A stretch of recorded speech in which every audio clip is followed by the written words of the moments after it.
নমস্কাৰ মৰমৰ ছাত্ৰ-ছাত্ৰীসকল সকলোকে স্বাগত জনাইছো আসাম ষ্টাডি ইনফো ইউটিউব চেনেলটোৱে।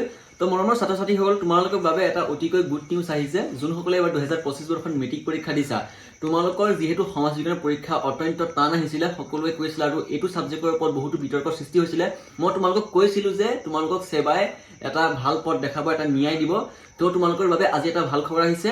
তোমালোকৰ সমাজ বিজ্ঞানৰ পৰীক্ষাত সকলোকে এক্সট্ৰা মাৰ্ক দি পাছ কৰাই দিব।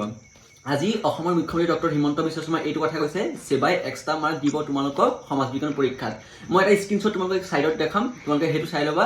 ইয়াতে সম্পূৰ্ণৰূপে এইটো ৰিয়েল হয় আৰু এইটো ফেক বুলি কোনো যাতে কমেণ্ট নকৰা, এইটো ৰিয়েল হয়, 100% ৰিয়েল। এইটো অসমৰ মুখ্যমন্ত্ৰী ডক্টৰ হিমন্ত বিশ্ব শৰ্মাই কৈছে।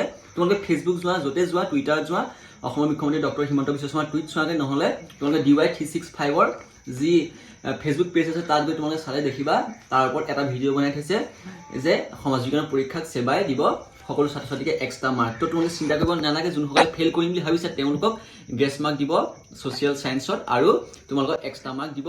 তো তোমালোকে চিন্তা কৰিব নালাগে। তো আজিৰ ভিডিঅ'টি মানে তোমালোকে চেনেলটো ছাবস্ক্ৰাইব কৰি ল'বা আৰু আমাৰ আসাম ষ্টাডি ইনফো ফ'ল' কৰি যাবা।